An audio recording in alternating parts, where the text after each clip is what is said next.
প্রায় ৭৭টি আসন যারা আমাদের আসলে স্বাধীনতা সার্বভৌমত্ব বিশ্বাস করে না, ওনারা আজকে জয় লাভ করেছে, সেটা আমাদের ব্যর্থতা আমরা বলব। যদিও মানুষ ভোট কেন্দ্রে গিয়েছে, সেটার পার্সেন্টেজ যদিও কম, কিন্তু মানুষ উৎসাহ নিয়ে গিয়েছে।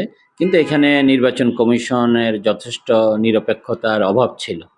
কিন্তু মাঠ পর্যায়ে অথবা ভোট কেন্দ্রে যথেষ্ট সুন্দর পরিবেশ ছিল, মানুষ নির্বিঘ্নে ভোটটা দিতে পেরেছে।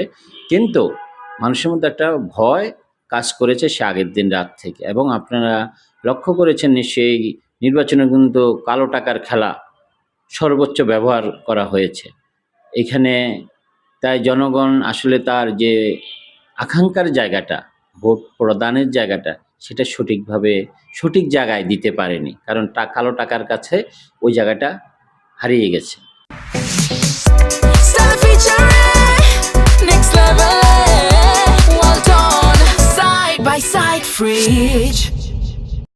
এই জায়গায় আসলে দুই ধরনের বিষয় আছে। আপনারা দেখবেন, একদিকে আছে আমাদের যারা স্বাধীনতা সার্বভৌমত্ব বিশ্বাস করেন, আমাদের মুক্তিযুদ্ধ বিরোধী শক্তি, আরেকদিকে আছে আসলে লুটপাটতন্ত্রে যারা আছে। আমরা কিন্তু এই দুই ধারার বাইরে, দুই দলীয় ধারার বাইরে কিন্তু আমরা এখনো রাষ্ট্রটাকে নিতে পারিনি। আমাদের যে মুক্তিযুদ্ধের আকাঙ্ক্ষা এবং ২৪-এর গণ অভ্যুত্থানের আকাঙ্ক্ষা ছিল, মানুষের মধ্যে একটি বৈষম্যহীন সমাজ ব্যবস্থা তৈরি হবে। কিন্তু এই নির্বাচনে আমরা সেটি আশা করেছিলাম। মানুষ বিভিন্ন মার্কায় বিভিন্ন দলে ভোট দিবে, মানুষের যে গণ অধিকারের বিষয়ে যে আমাদের নিত্যদিনের যে সংগ্রাম, সে জায়গায় মানুষ তার মনোনিবেশটা করবে। কিন্তু কালো টাকার কাছে হেরে গেছে মানুষের সেই চিন্তার জায়গাটা, এবং ভীতির যে সঞ্চার হয়েছে মানুষের, সেখানে এটা হেরে গেছে। না, ওনাকে প্রথমত আমি শুভেচ্ছা জানাই।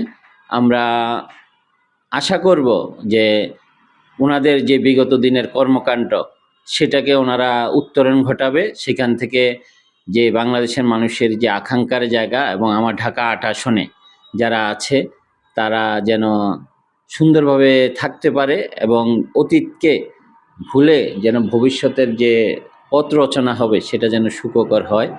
আর আমরা যেটা বলছি আগে আমি, যে একটি লুটপাট ধারার যে রাজনীতি আমাদের দেশে চলমান ছিল, সেখান থেকে আশা রাখি ওনারা হয়তো একটি ভালো জায়গায় যাবে। তাহলে আমাদের যে গণতন্ত্র পুনরুদ্ধারের যে সংগ্রাম, সেটা আমাদেরকে স্বপ্ন দেখাবে বাংলাদেশে একটি বৈষম্যহীন রাষ্ট্র কায়েমের।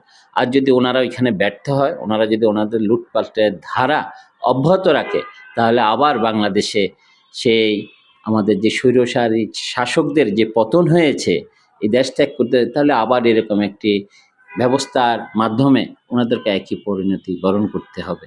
আসলে আমরা প্রত্যাশা করি, কারণ আমাদের মুক্তিযুদ্ধের একটি আমাদের আকাঙ্ক্ষা, এবং ২৪-এর গণ অভ্যুত্থান, আপনারা জানেন ২৪-এর গণ অভ্যুত্থান কেন হয়েছে। আমরা আমাদের বাক স্বাধীনতা হারিয়েছি, আমরা আমাদের ভোটের অধিকার হারিয়েছি, আমরা যে সিন্ডিকেট বাণিজ্যের মধ্যে একটি দেশ পড়ে গিয়েছে, সর্ব জায়গায় যে বাণিজ্যিকীকরণ যেখানে চলে এসছে, যেখানে মানুষের আসলে ন্যূনতম কোনো অধিকার ছিল না।